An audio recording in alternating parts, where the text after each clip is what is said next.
The screams echoing through the Roman square that day would haunt witnesses for the rest of their lives. As the mechanical device turned with methodical precision, extracting the intestines of a living man like thread from a spool, even hardened soldiers turned away in horror. This wasn't just another execution. This was the systematic destruction of Bishop Erasmus, a man whose faith would prove stronger than the most diabolical tortures the Roman Empire could devise. What you're about to discover challenges everything you think you know about human endurance, divine intervention, and the price of unwavering conviction. The story of Saint Erasmus isn't merely another tale of Christian martyrdom.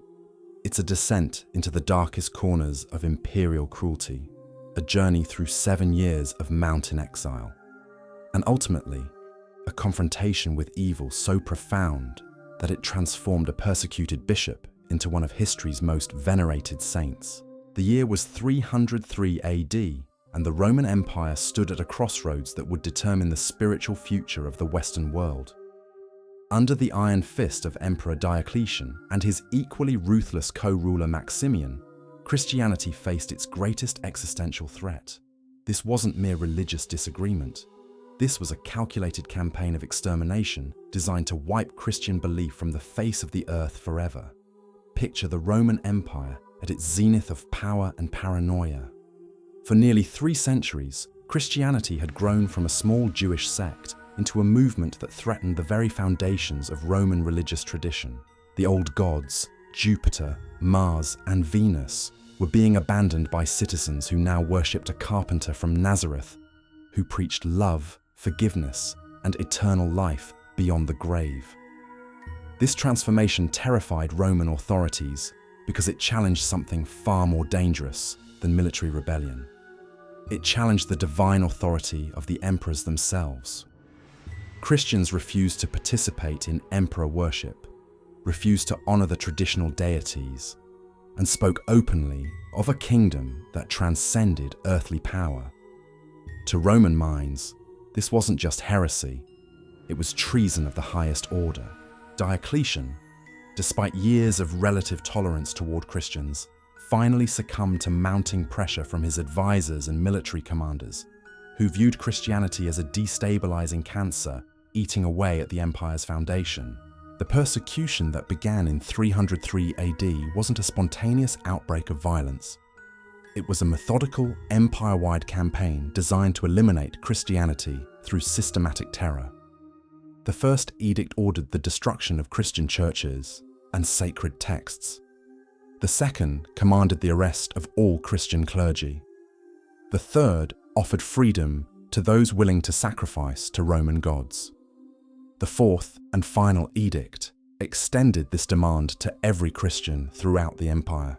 Those who refused faced imprisonment, torture, and death in forms so brutal they defy imagination. Into this world of orchestrated horror stepped Bishop Erasmus of Formiae, a man whose extraordinary story would become legend. Formiae was a prosperous coastal city along the famous Appian Way, the great Roman road connecting the capital to southern Italy. Its strategic position made it a crossroads where merchants, soldiers, and travelers from across the empire converged, creating both opportunities and dangers for Christian leaders. Erasmus wasn't born into privilege or power. Historical fragments suggest he entered the world around 250 AD, during the reign of Emperor Decius, who had conducted the first empire-wide persecution of Christians just years before. Growing up during this earlier period of sporadic persecution shaped young Erasmus's understanding of what it meant to follow Christ. He witnessed families torn apart by religious conviction, saw believers choose death over compromise, and learned that faith often demanded the ultimate sacrifice. As he matured, Erasmus displayed the exceptional qualities that marked him for religious leadership.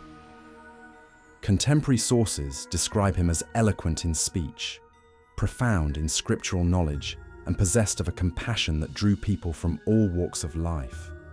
His theological education included intensive study of Hebrew scriptures, the growing collection of Christian writings, and the teachings of earlier church fathers who had established Christian doctrine through their own suffering and sacrifice.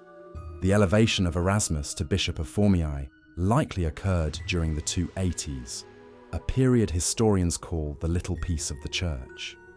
Under Diocletian's early rule, Christians enjoyed unprecedented freedom to build churches, organize communities, and spread their message openly.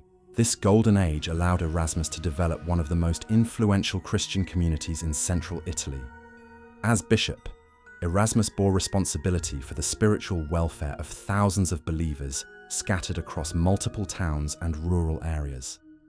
His duties encompassed conducting worship services, ordaining priests and deacons, managing church property, caring for widows and orphans, and serving as the primary teacher of Christian doctrine for his entire diocese. But it was his gift for preaching that truly set him apart. Contemporary accounts describe crowds gathering whenever Erasmus spoke, including curious pagans drawn by his reputation for explaining complex theological concepts in ways ordinary people could understand. His sermons didn't just educate, they transformed lives, leading to mass conversions that made the Christian community in Formiae one of the most prominent in the empire. This success carried a deadly price. By the early 300s, Roman officials could no longer ignore the growing Christian influence in their jurisdiction. Reports filtered back to imperial headquarters describing a sophisticated religious organization with substantial property holdings and influence extending far beyond Formiae's boundaries. When persecution erupted in 303 AD, Bishop Erasmus found himself marked as a primary target. The transformation of Diocletian from tolerant ruler to architect of systematic persecution didn't happen overnight. When he became emperor in 284 AD, he inherited an empire in crisis. Economic inflation ravaged the currency, military challenges threatened multiple frontiers, and political instability had seen 50 emperors in the previous 50 years. His initial focus remained on administrative and military reforms, not religious persecution. For nearly 2 decades, Christians enjoyed remarkable freedom under Diocletian's rule. Churches were constructed openly, Christian officials served in government positions, and the faith spread rapidly through all levels of Roman society. By 300 AD, historians estimate Christians comprised 10 to 15% of the empire's population, a substantial minority that could no longer be dismissed or easily suppressed. The shift toward persecution began around 299 AD, driven by several factors that convinced Diocletian and his advisors that Christianity posed a genuine threat to imperial stability. Military commanders complained that Christian soldiers were refusing to participate in traditional religious ceremonies considered essential for unit cohesion and divine protection in battle. Pagan priests warned that the gods were withdrawing their favor from Rome because of Christian atheism, their refusal to acknowledge traditional deities. Most significantly, Diocletian's co-emperor Galerius, who governed the eastern provinces, maintained a virulent hatred for Christianity and constantly pressured Diocletian to take decisive action. Galerius's mother was a devout pagan priestess who had instilled in her son a deep conviction that Christianity represented a foreign corruption of Roman values and traditions. The immediate trigger for persecution came from what seemed like a minor incident during a sacrifice at the imperial court. When pagan priests examined sacrificial animals' entrails for divine omens, they claimed they could read no signs because Christians present had made the sign of the cross, thus interfering with the ritual. This relatively trivial event became the excuse Diocletian's advisors needed to argue for decisive action against Christianity. On February 23, 303 AD, the first edict of persecution was issued. It ordered the destruction of Christian churches and scriptures, confiscation of church property, and removal of Christians from government positions. Christians were also stripped of certain legal rights, making them vulnerable to arbitrary arrest and punishment. The edict was carefully crafted to avoid explicitly calling for bloodshed, perhaps reflecting Diocletian's own reluctance to resort to wholesale slaughter. However, the implementation quickly escalated beyond its original scope. Local governors, eager to demonstrate loyalty to the emperor, often exceeded the edict's requirements. In many regions, Christian leaders were immediately arrested, and those who refused to surrender sacred texts faced torture and death. When Roman soldiers arrived in Formiae with orders to arrest Bishop Erasmus and force him to surrender the church's sacred texts, they found an empty episcopal residence and a Christian community that claimed ignorance of their leader's whereabouts. Erasmus had received advance warning, whether from sympathizers within the Roman administration or fellow Christians fleeing other persecuted communities, and had made the agonizing decision to abandon his flock temporarily rather than risk immediate capture. The decision to flee wasn't made lightly. For a bishop, abandoning one's diocese was considered a serious dereliction of duty, potentially compromising the spiritual welfare of thousands of Christian souls. However, Erasmus and other church leaders recognized that their capture would effectively decapitate the Christian movement in their regions, leaving ordinary believers without guidance, sacraments, or organizational structure during the most dangerous period in the church's history. Erasmus chose the rugged mountains of Lebanon as his refuge, a decision that revealed both practical wisdom and profound spiritual symbolism. These remote peaks, with their treacherous paths and hidden caves, had long served as sanctuary for those fleeing Roman authority. The terrain itself offered natural protection that no amount of imperial military might could easily penetrate. But the choice carried deeper meaning that wouldn't have been lost on contemporary Christians. Mountains held sacred significance in both Jewish and Christian tradition as places where God's people found refuge from persecution. Moses had received the law on Mount Sinai, Elijah had encountered the divine on Mount Horeb, and Jesus himself had retreated to mountainous regions for prayer and solitude. By fleeing to the mountains, Erasmus was following a pattern established by the greatest figures of biblical history. Life in exile proved harsher than anything the bishop had previously endured. Accustomed to the relative comfort of his episcopal residence and the regular meals provided by his Christian community, Erasmus now faced daily struggles for basic survival. He had to construct makeshift shelter from whatever materials he could find, locate reliable sources of fresh water, forage for edible plants and roots, and somehow obtain adequate clothing to survive the brutal mountain winters. The physical hardships paled beside the psychological torment. Ancient sources describe Erasmus spending countless hours in prayer and meditation, wrestling with crushing guilt over abandoning his flock during their greatest hour of need. He composed letters to other Christian leaders and scattered communities, fragments of which survive in later church histories. These writings reveal a man tormented by doubt, questioning whether his flight represented wisdom or cowardice, yet maintaining an unshakable faith in God's ultimate plan. Contemporary accounts describe visions and dreams that sustained Erasmus during the darkest moments of his 7-year exile. He reported encounters with angelic messengers who brought comfort and guidance, prophetic dreams that revealed the future of Christian persecution, and mystical experiences that deepened his understanding of divine purpose. Whether these represented genuine supernatural encounters or the psychological mechanisms by which a desperate man maintained hope, they transformed his time in the wilderness from mere survival into profound spiritual preparation. The years of enforced solitude allowed Erasmus to develop theological insights that would later make his preaching even more powerful and effective. Away from the administrative demands of episcopal office, he could contemplate the deeper mysteries of faith, study scripture more intensively, and develop the spiritual authority that would mark his eventual return to ministry. Throughout these wilderness years, Erasmus maintained contact with the wider Christian community through a dangerous network of supporters who risked their lives to bring him news, supplies, and messages from other persecuted believers. These brave individuals, often ordinary Christians who refused to abandon their exiled bishop, created an underground communication system that kept Erasmus informed about developments in the persecution, while allowing him to continue providing spiritual guidance to his scattered flock. the stories that circulated about Erasmus during his exile began to take on legendary qualities.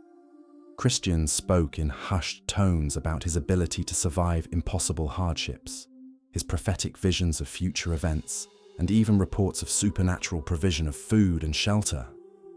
While such accounts must be evaluated critically, they reflect the deep reverence and admiration that contemporary believers felt for their bishop's extraordinary courage and faith. These tales of miraculous survival served a crucial psychological function for persecuted Christian communities.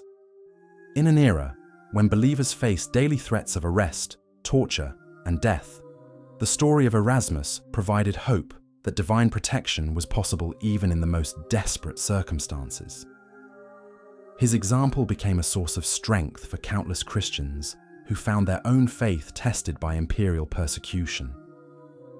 By 310 AD, after 7 grueling years in the Lebanese mountains, Bishop Erasmus experienced what he would later describe as the most significant supernatural encounter of his entire life. According to his own testimony and the accounts of contemporary Christian historians, an angel appeared to him in a vision so vivid and compelling that it fundamentally transformed his understanding of his calling as a Christian leader. The angel, described in surviving accounts as radiating divine light and speaking with a voice like thunder, delivered a command that was both simple and terrifying. Erasmus must leave his mountain refuge immediately and return to his episcopal duties in Formiae. The heavenly messenger emphasized that the time of hiding had ended, that God required his servant to bear witness openly regardless of the consequences, and that his flock desperately needed their shepherd during these dark times. This divine command presented Erasmus with an agonizing dilemma that would have broken a lesser man. 7 years of exile had given him intimate knowledge of the persecution's scope and brutality. Reports from the outside world had brought news of countless martyrs, bishops, priests, and ordinary Christians who had suffered unimaginable torments rather than renounce their faith. To return to Formiae meant almost certain arrest, torture, and death. Yet the vision's authenticity was undeniable to Erasmus. The angel's presence had filled him with a supernatural peace and certainty that transcended rational calculation. More importantly, the command aligned perfectly with his deepest understanding of Christian duty and the example set by Christ himself, who had willingly accepted suffering and death rather than abandon his mission to humanity. The bishop recognized that his years of preparation in the wilderness had been leading inevitably to this moment of ultimate testing. The hardships he had endured, the spiritual insights he had gained, and the theological depth he had developed were all part of divine preparation for the trial that awaited him. Like steel tempered in fire, his faith had been strengthened through suffering until it became unbreakable. The journey from the Lebanese mountains back to Formiae required several weeks of careful planning and dangerous travel. Erasmus moved primarily at night, following ancient trade routes known only to smugglers and refugees, relying on the same network of Christian supporters who had sustained him during his exile.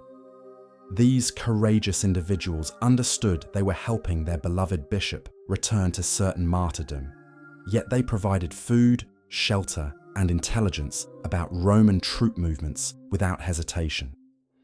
As word of Erasmus's return spread through the Christian community, it created a complex mixture of overwhelming joy and paralyzing terror among his followers.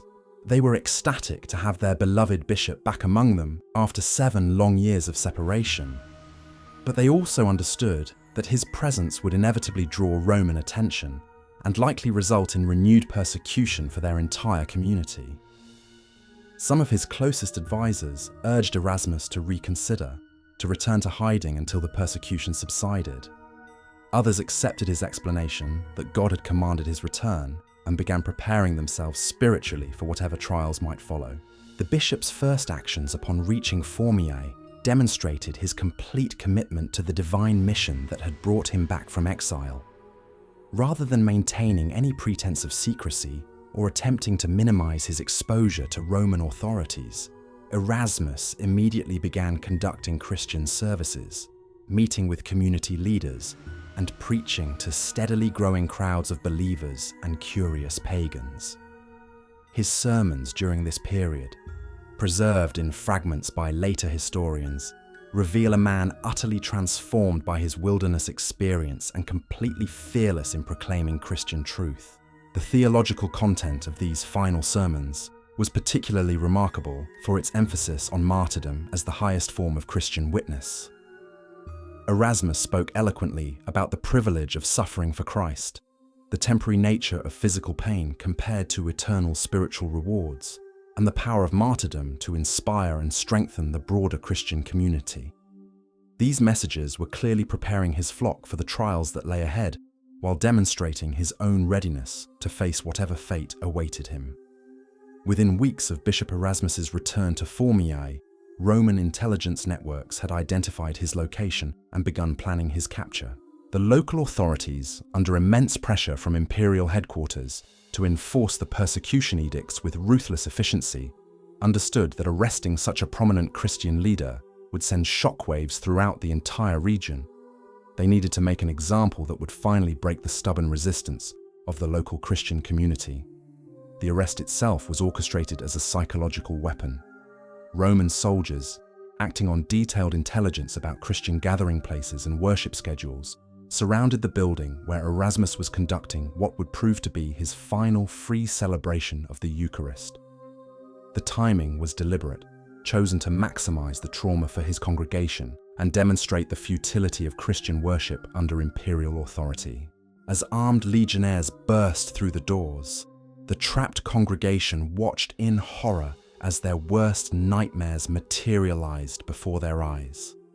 Children clung to their mothers, elderly believers fell to their knees in prayer, and younger men instinctively moved to protect their bishop.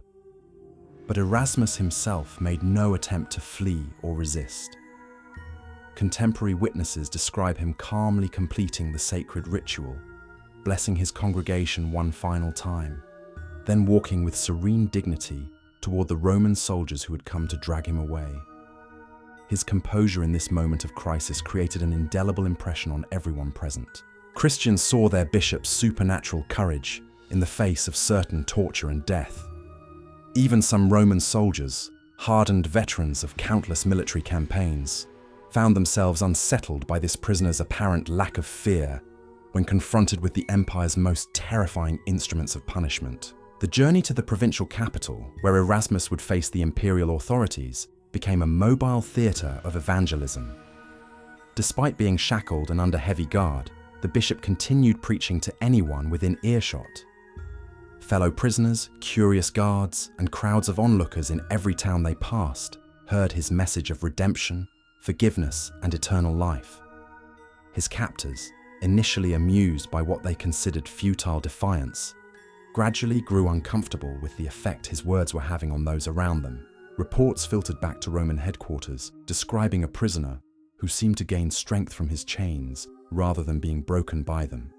Witnesses spoke of a man whose eyes blazed within a fire, whose voice carried supernatural authority, and whose very presence seemed to challenge the foundations of imperial power. These accounts created both anticipation and anxiety among the officials who would soon interrogate him. The first confrontation between Bishop Erasmus and the imperial representatives was a clash between fundamentally incompatible worldviews. The Roman officials, representing the most powerful military and political force in the known world, embodied centuries of conquest, tradition, and absolute authority. Erasmus, standing before them in chains, represented loyalty to a higher power, faith in invisible realities, and willingness to die rather than compromise his deepest convictions. The interrogation began with calculated reasonableness. Imperial officials understood that forcing a respected Christian leader to publicly renounce his faith would be far more devastating to Christian morale than simply executing him as a martyr.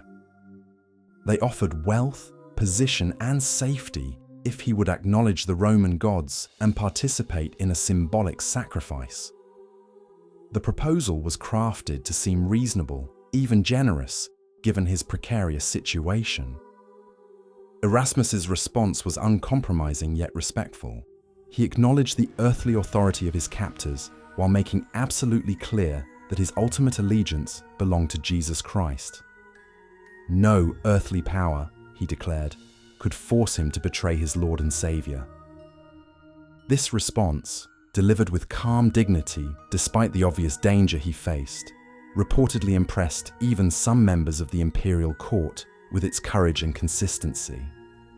When persuasion failed, the Romans resorted to their traditional methods of extracting compliance through pain. Erasmus was subjected to severe beatings with rods and whips, each blow designed to demonstrate the foolishness of continued resistance. Contemporary accounts describe him enduring these torments while praying aloud, his voice never wavering despite the obvious agony coursing through his body. The most dramatic early torture involved immersion in boiling oil, a method typically resulting in immediate death from shock and burns. Soldiers heated a massive cauldron until the oil reached temperatures that would normally prove instantly fatal. They then forced Erasmus into the scalding liquid, expecting to witness his immediate destruction. What happened next became one of the most celebrated miracle stories in early Christian literature. Erasmus not only survived the ordeal, but emerged from the oil apparently unharmed, his skin showing no signs of burns or damage. This miraculous preservation had an electrifying effect on everyone who witnessed it. Roman soldiers whispered among themselves that the prisoner must be protected by powerful supernatural forces. Several contemporary sources mention immediate conversions among the spectators, including members of the imperial household who began secretly considering the truth of Christian claims about divine protection. The failure of this execution attempt created serious problems for Roman authorities. Rather than breaking Erasmus's spirit or discrediting him before potential Christian followers, the miraculous survival had enhanced his reputation and raised dangerous questions about the power of the Christian God.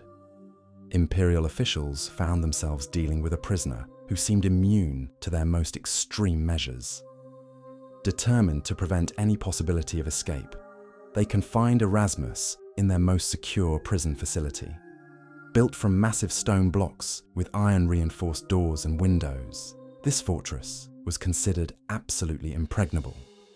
The bishop was placed in the deepest, most isolated cell, chained hand and foot, and guarded around the clock by soldiers who had been warned about his alleged supernatural abilities. Despite these elaborate precautions, Erasmus managed to escape under circumstances that contemporary Christian writers described as nothing short of miraculous.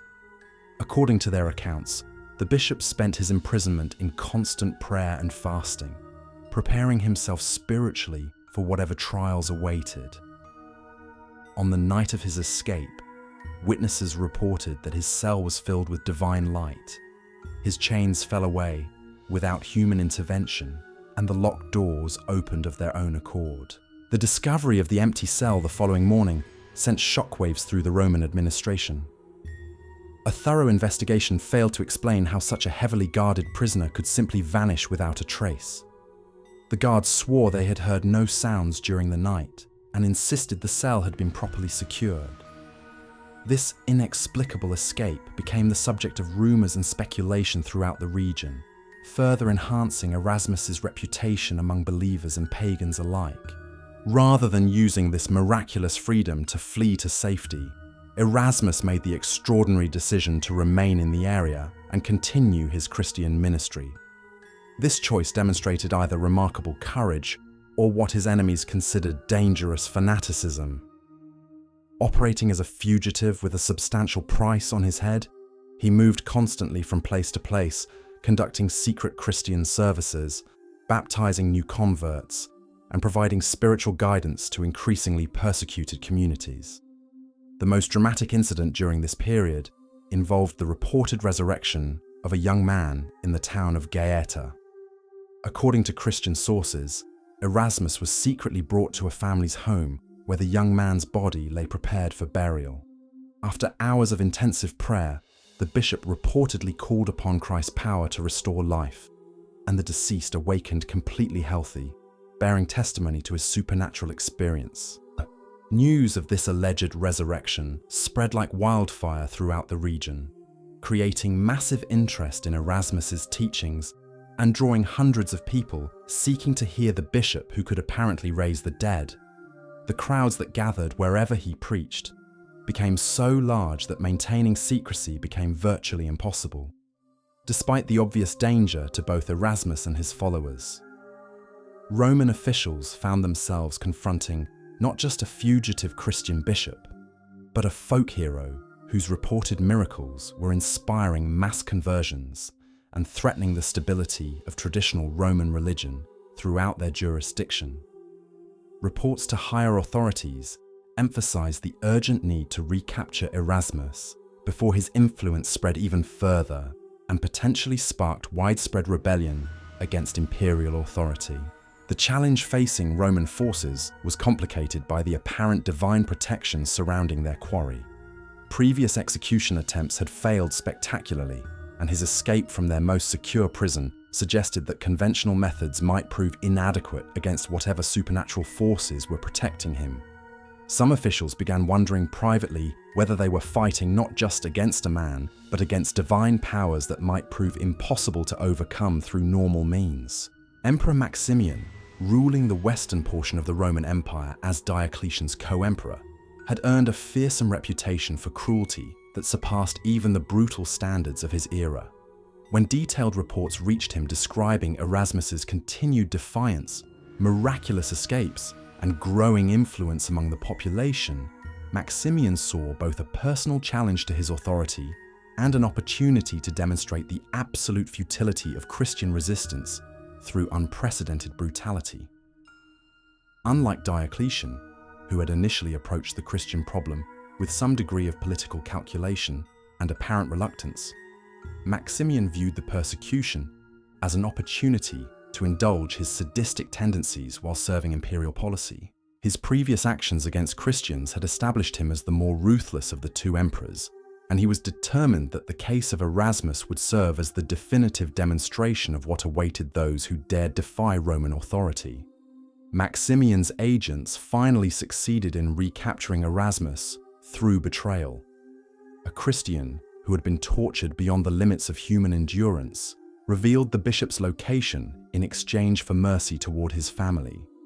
The arrest was carried out with overwhelming force to prevent any possibility of another miraculous escape, and Erasmus found himself once again in Roman custody, this time facing an emperor with absolutely no interest in negotiation, mercy, or anything other than the complete destruction of his prisoner's body and spirit. The emperor's first innovation was a device so diabolical it would haunt the nightmares of everyone who witnessed its construction. Maximian ordered the creation of what became known as the barrel of nails, a wooden chamber whose interior surface bristled with iron spikes and razor-sharp points of varying lengths. The victim would be sealed inside this hellish contraption. Then the barrel would be rolled down a steep hillside, ensuring that every rotation drove the spikes deeper into human flesh. Contemporary accounts describe the construction process with horrifying precision. Master craftsmen were commissioned to design a torture device that would maximize agony while preventing immediate death. The nails were positioned and sized to inflict maximum pain without striking vital organs too quickly. The barrel's assembly became a grotesque public spectacle, with crowds gathering to witness the preparation of what Maximian promised would be Erasmus's final torment. On the appointed day, a massive audience assembled to witness what the emperor had proclaimed would be the definitive refutation of Christian claims about divine protection. Maximian himself delivered a speech emphasizing that no deity could save Erasmus from the fate awaiting him, and that his death would prove the absolute superiority of Roman power over Christian superstition. Erasmus was stripped naked, forced into the barrel of nails, and the lid sealed shut. The contraption was positioned at the top of a rocky slope, while the crowd held its collective breath in anticipation. At Maximian's signal, soldiers pushed the barrel over the edge, and it began its terrifying descent down the hillside. The sound that followed defied description. Each impact drove the iron spikes deeper into flesh, while screams of unimaginable agony echoed from within the wooden chamber. The crowd watched in fascinated horror as the barrel tumbled end over end, each rotation promising fresh wounds and deeper penetration of the deadly points. When the device finally came to rest at the bottom of the hill, Roman soldiers approached, expecting to find a mangled corpse. Instead, they discovered Bishop Erasmus still alive, bloodied but conscious, his wounds apparently far less severe than the torture device should have inflicted. Once again, what was intended as definitive execution had become another demonstration of what Christians interpreted as miraculous divine intervention on behalf of their persecuted bishop. The crowd's reaction surpassed even their response to the boiling oil incident. Many spectators fell to their knees, some proclaiming their conversion to Christianity on the spot, while others fled in terror from what they could only interpret as supernatural intervention. Even members of Maximian's own guard were visibly shaken, their confidence in Roman power and traditional religion severely undermined by these inexplicable events. By this point, the repeated survival of Bishop Erasmus had become a source of profound embarrassment for Roman authorities throughout the empire. News of his miraculous escapes had spread far beyond Italy's borders, inspiring Christian communities across the Mediterranean world and raising dangerous questions about the effectiveness of imperial power against those protected by the Christian God. Emperor Maximian, his reputation for ruthless efficiency, now tarnished by his failure to execute a single Christian bishop, became obsessed with finding a method that would prove definitively fatal while serving as the ultimate deterrent to other Christian leaders. He consulted with torture specialists, military engineers, and pagan priests, seeking divine guidance on how to overcome what appeared to be supernatural protection. The solution they devised was both ingeniously cruel and psychologically calculated to maximize terror among potential Christian converts. Rather than attempting another spectacular public torture that might result in miraculous survival, they would opt for a slower, more methodical approach that would make divine intervention impossible to claim and demonstrate the absolute futility of faith in the face of systematic Roman brutality. The windlass, a mechanical device typically used for lifting heavy objects or tightening ship rigging, would be modified for the specific purpose of extracting Bishop Erasmus's intestines from his living body. This method had the advantage of being completely controllable, allowing executioners to prolong the process for maximum suffering, while ensuring that death would eventually be inevitable, regardless of any claimed divine intervention. The execution was scheduled for a major public holiday when the largest possible crowd could be assembled to witness the spectacle. Roman authorities understood that the psychological impact of Erasmus's death would be as crucial as the physical reality. They needed not just to kill him, but to do so in a way that would break the spirit of Christian resistance throughout their jurisdiction. On the appointed day, thousands gathered in the main square of the provincial capital. The audience included Roman officials, military commanders, local dignitaries, curious pagans, and a substantial number of Christians who had come, despite obvious danger, to witness their bishop's final hours. The atmosphere crackled with tension and dread as everyone understood they were about to witness something unprecedented in its calculated cruelty. Bishop Erasmus was brought forward, his hands bound but his bearing still dignified, despite months of imprisonment and torture. Contemporary accounts describe him as gaunt from deprivation but spiritually radiant, his eyes filled with the peace that had sustained him through years of persecution. As he surveyed the massive crowd, witnesses reported that he smiled and began praying aloud for their salvation. The windlass apparatus had been positioned prominently in the center of the square, its mechanical components gleaming in the sunlight like some diabolic altar.